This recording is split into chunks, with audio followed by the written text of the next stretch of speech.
Hello and welcome to Connecting Hope, presented by the Hamilton County Council on Alcohol and Other Drugs. I'm Will Hampton, along with my co-host, my superstar, Monica Greer. Good to have you aboard again, as always, each and every week. Do you know that this is show 30? Oh my God. Show 30 of Connecting Hope. It's a big round of applause for everybody here, you, just the folks here at TV40.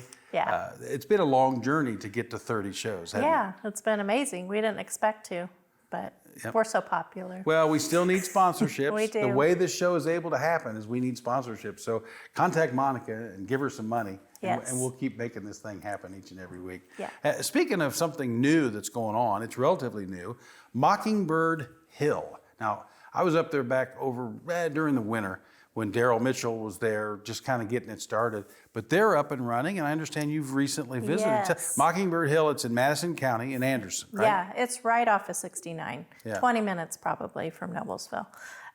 But amazing, amazing grounds. The facility is beautiful. They have an amazing chef. I got to sample a cupcake that she made. Amazing. They're getting fed very well. But their treatment programs are top notch.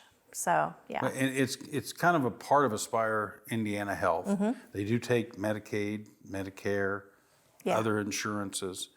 And when I was talking with Daryl Mitchell, it's a real holistic approach to healing, really. Isn't it? Yeah. If somebody is eager to get help, that's the place to go. Yeah. Like you said, holistic. They'll be able to learn more about themselves than what they knew going in and have the tools when they get out.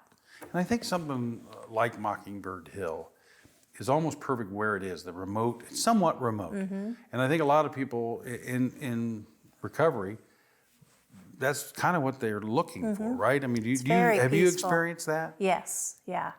It's amazing, yeah. So. And they take tours, if somebody wants to tour the facility, I would encourage them to do it. It's amazing. Yeah. Well, thank you, Daryl Mitchell. He does so much great work and has helped us so much on this show. So thank you, Daryl Mitchell, and keep up the great work at Mockingbird Hill. Hey, we're going to move right into the success story. Yeah. It is time for another success story here on Connecting Hope. Do you guys think that... Again, that's your favorite part of the show? You still liking that? It is still my favorite part of the show. It will always be. Yeah. And this week, we're going to, again, like we normally do, part one is now, and then part two a little bit later. First half, what happened? Where did you go? Part two is the great success story, the recovery portion of it. So without any further ado, here's part one of this week's success story. I started... my substance abuse at a young age, around 10, 11 years old in grade school. It started very early on and it helped me, or it didn't help me, it made me feel accepted in a lot of ways. There were some family issues at home and it kind of just got me outside of myself and helped me get through anxious situations and certain situations I didn't know how to navigate when I was younger. And it continued through high school, through college, all the way up to my mid-30s. Where did it lead me? It led me to some bad places, When I started out, you see movies and you see people depicted in movies and you think you'll never end up being like that, and that's what happened to me. I was pretty much almost homeless at one certain point in time. It led me to a very heavy opiate use, and a lot of the friends I grew up with kind of pushed me away, rightfully so, and it caused a lot of fighting with my family as well, and just me being alone, and there was a point in my life where I did not know how to or thought that I could carry on day-to-day activities without using a substance. I just was convinced that that's what my life was going to be, and I would just end up dying that way. And it was a pretty sad place to be, but that's just how I lived my life, in a very sad way like that. Thank you again so very much for sharing. I think you've talked about that before, Monica, their ability to share their story. To me, it's humbling to watch and listen. the courage it takes, I'm sure, to do that. But everyone we've talked to that has shared a story says that it helps them in their recovery to be able to share. Yeah. So. And that was just part one. We're going to have part two a little bit later on Yep. today's show. And faith is always an element. And speaking of faith, the jail ministry, that's going to be up next. Yes. Yeah. A lot going on there. Yeah. Yeah. Very impressive. We're going to hear from a man named John Arrivo about the jail ministry coming up next as we continue here on Connecting Hope.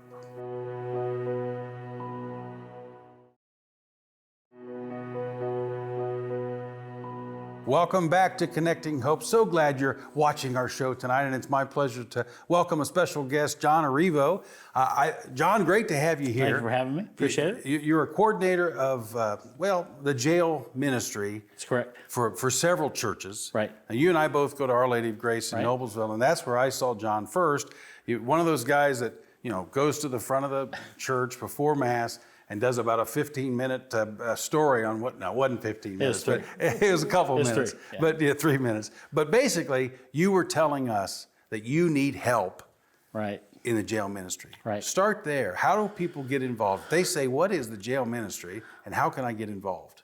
A couple ways. First of all, they can volunteer to actually become ministers and go into the jail every month with another person and have a very informal Bible study, which we take the readings from the Sunday and we go in and we have the inmates read the readings, and there's a reflection that we have on our reading sheet. And it's really meant to be a discussion for the inmates. It's not meant for us to go in and be experts in the Bible or to interpret for them. We try to let them tell us how the readings affected them. And then it goes in many different directions after that, and we kind of let it happen, just kind of like a conversation here where you're kind of uncertain how things will turn out, but they always turn out good. They always turn out very well, and actually when we leave, the two ministers, we probably feel like we've received more in attending than the inmates themselves. So right now it's focused on Hamilton County Jail, correct? Correct. But you can spread out, and there's other people just like you in other counties, I'm sure. I would think so. So That's are you in correct. there once a week? Is it once a month? Our scheduled time is Tuesday evenings from 8 till 9:30. Okay. Up until COVID, we had 16 individuals. So we'd have 8 teams of 2. That meant that the team of 2 would go in once every 8 weeks. Okay. And so it's just enough where they're not getting burnt out. We used to have just 7 or 8, and they were going in every month, and it was kind of getting tough because it is somewhat of a emotional roller coaster to go in and talk to these people, because they're just there's a lot going on, as you can imagine, in jail with alcoholism and drug abuse and domestic abuse and so forth. So typically once every 8 weeks right now. So is it for men and women? There is a women's Catholic session on Fridays from 1 to 2:30, conducted by Mark Miller, the deacon. Okay. But they don't have room for a women's study in the evening like ours. They're trying to do that, but primarily it's for the men. Now, if there was women that stepped forward, they would probably try to fit into that Friday slot if they could. Okay. Yeah. You said you've been doing this about 9 years. Yes. Interesting. How did you, what was the calling? How did you what triggered you to be involved in jail ministry? Very quickly, I had been a music minister in church for 30 years, among other things, being on the pastoral council and so forth. And after 30 years being a music minister, we decided our time has come up to pass it on. So I was praying to discern what I should do as a way of ministry for the church, because I wanted to continue. And no sooner than 2 weeks later, I got a call from Dave, who was the current jail minister coordinator at that point. And he asked me to be a minister. And I thought, man, I'm not an expert at the Bible. I don't feel comfortable being in the jail. I'm just not sure I could do this. And like anything else, we don't discern, God discerns for us. So my wife reminded me of that. And I immediately called Dave back and said I'd be honored to do it. and I've been doing it ever since. Good. So is there any type of training that you go through? Yes, there's a mandatory training. If you want to become a jail minister, you have to attend a 1.5-hour training session. One is coming up in April the 21st. They have one every 2 months. So April, June will be the next two. And once you go through that training and they do a background check, you're approved to go in. Yeah. And then we send that person in with someone that's done it for a few times so that they can kind of see what we do. And then maybe after 6 months or a year, they may feel comfortable hooking up with someone else, another new volunteer. Yeah. Do you have any, we call them success stories, but also just maybe some success stories in your world where people you have ministered Okay. that have taken another step because of that ministry? Yeah, one of the success stories is actual individuals who were in jail that have since been released that have become ministers. Oh, wow. Because they see the value of going in and ministering to this demographic. And believe it or not, when I've been there with these individuals where we're in there and the inmates don't know that they used to be an inmate. Yeah. And then once that is disclosed, everything changes, and these guys are just totally involved in thinking that, geez, I might be able to make it out of here as well. Yeah. So it's a really nice process to see that happen. Yeah. Full circle. Yeah. Right, That's right. awesome. We see that a lot in this show and Well, some of that's the people good. we talk to, but it seems like when someone is struggling with substance abuse, if their mentor is someone who may have also struggled and now are still in the road to recovery, Right. that there's a connection, isn't there? Right. And that person who was in jail will give his story. It's kind of like a mini Yeah. 5-minute witness. Yeah. And then they can really identify of them seeing themselves, whatever that predicament was, being in that same predicament and knowing there's a way out. Yeah. Gives them hope. Gives them hope. Yeah. That's correct. Yeah. Gives them hope. Yeah, and I know we've had the jail program staff here as well, the mentoring piece Okay. that they have. So that helps as well. You know, they're getting the services Sure. within the jail and then gives them somebody to connect with Right, outside. right, So that's really good. We wish we could do more. We wish we could have mentoring programs and halfway houses, and that would be great. It just takes money and takes time and takes Yeah. direction and takes a physical location. Yeah. Yeah. I know you work with Mark quite a bit. He's the jail chaplain. Mark Fiddler's the chaplain, does a great job. Hamilton County Chaplaincy is a 501(c), and another way to get involved is actually just to contribute to that for things like getting inmates rides to their location once they get out. They used to let out these inmates at midnight I remember that, yeah. and nowhere to go, no coat in the wintertime. So I had one guy that just went to the Walmart and stole a jacket and got thrown back in jail. So the money goes to things like clothing, direction once you get out. So it's a great cause. Yeah. So how would they get in touch with you if they want to make a donation? They could just go to Hamilton County Chaplaincy, and Mark's name will be on there. There'll be a phone number they could call, or probably an email that if they wanted to either get involved as being a minister, or if they want to donate some money, they could go to that website and be directed there. Yeah. We've seen the power of prayer and the power of faith, how it helps these bet. folks get through this part of their life. You bet. How have you witnessed that personally? These guys in jail, a lot of them are very well versed with the Bible. Yeah.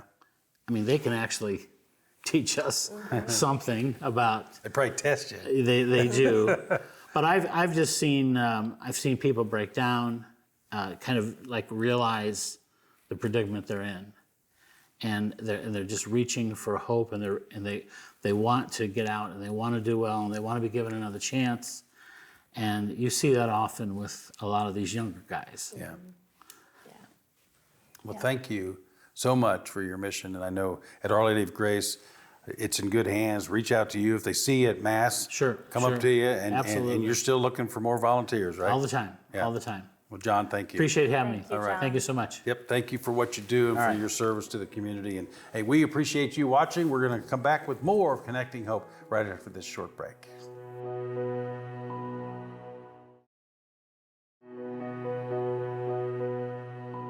Welcome back to Connecting Hope, brought to you by the Hamilton County Council on Alcohol and Other Drugs. I'm Will Hampton, and this is Monica Greer. And speaking of Hamilton County Council on Other Drugs, I'm winging that off now, aren't I? It's rolling off You're the your executive tongue. director of Yes. that body. Yes.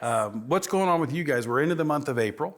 You've got a Yeah. big meeting coming up, I know. Yes, we have a big meeting. Our annual meeting is coming up in April. We had mentioned Mockingbird Hill. They are Yeah. going to be one of the good. presenters Great. at the group or at the meeting. And the next thing that we have after that is our Youth Service Awards in May. And I know constantly you're looking for potential new members. If there are groups that want to get involved, they can still do that, right? Yeah. Anyone can email me and get involved. All right. It's always a great program. Thank you. Looking forward to the meeting. Yes, thank Normally you. I don't look forward to meetings, but I'm looking forward to that one. It's time for our success story. Yep. And we're going to go success story part 2 right now on Connecting Hope. And I remember one day I was at work, and I was in this period where my substance abuse had gotten to a point where I had to use in order just to function, because I would physically get sick, and I couldn't use every day, and so I'd be sick at work, and I just did not want to carry on anymore like that, and something just came over me to seek help, and that's what I did.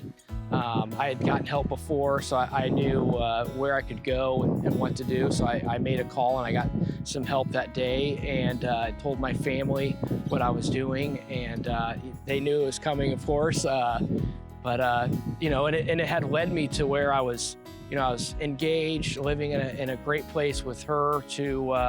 I was living back with my parents at 36 years old, and they loved me so much they just didn't know what to do with me at the time, and I saw that me putting them in that situation to where they just did not know what to do with me, and they loved me so much that they were hard on me, but still showing me that they loved me really helped me, that I could see that they loved me no matter what, because when I was out there using, you can convince yourself that no one loves you anymore. But we don't understand the pain that we can inflict on others, and they have to set boundaries or do what they have to do to kind of protect themselves. And my family was good at setting those up, and also having a handout as well. I remember the day like it was yesterday. I walked out of my office, and I made the call, and at first I wanted to go to somewhere like Florida or to the West Coast so I could just hide for a few weeks and just get away so no one could bother me. But I kind of came to my senses. I called Fairbanks and said, hey, I'm gonna pack a bag, I'll be up there tomorrow, and that's what I did. I showed up the next day. My father took me, and I was there for about 3 weeks. I completely detoxed off opiates, and it was a very long and painful process. What I've learned in the past year and a half is one of the more important things is to love and accept myself. That was a big problem for me growing up and while I was using, and to kind of let go of the past. The past is in the past, we can't change it. And I had to move on from that. And I had to attach myself to people in the recovery community that were walking the walk. You can hear people talk a lot about it, but I wanted to be around the guys who walk that walk. And I clung to them and attached myself to them and asked them how, being 37 years old and using for 26, 27 years, that I did not know still learning how to live a life to be an adult, and they helped me out with that. My life's gotten so much better through then. I'm happy for once in my life. The relationships with my family have gotten a lot better.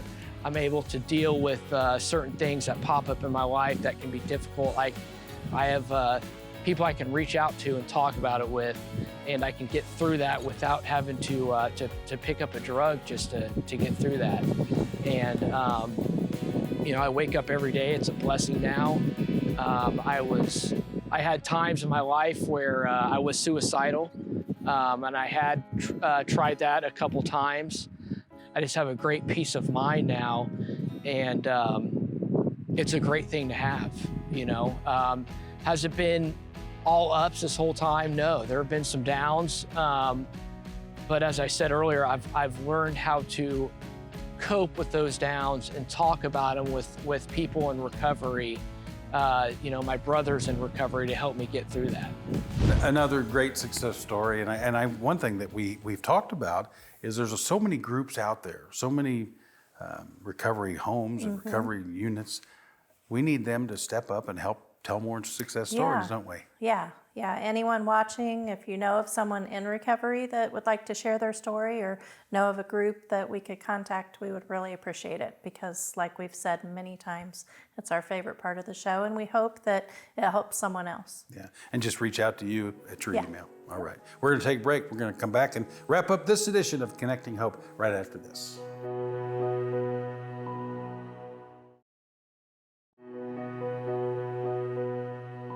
Welcome back to Connecting Hope. Will Hampton along with Monica Greer, and we talked about it off the top of the show. 30 shows.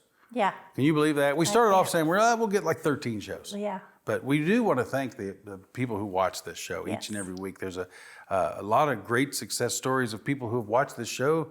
And I'm not saying we've changed their life, but maybe we're in their life a little bit now, and that's important, isn't it? Yeah. We've gotten some good feedback, and hopefully everyone is still enjoying the show. Yep. Well, you're holding it up. I'm trying to do what I can, but you're saving it each and every week. So thank you, Monica. Thank you. Hey, do want to say Happy Easter to everyone. This is Easter weekend, so enjoy your family and have a blessed weekend, right? Yes. All right. You too. Yep. Happy Easter. Thanks for watching. We'll see you next time on Connecting Hope.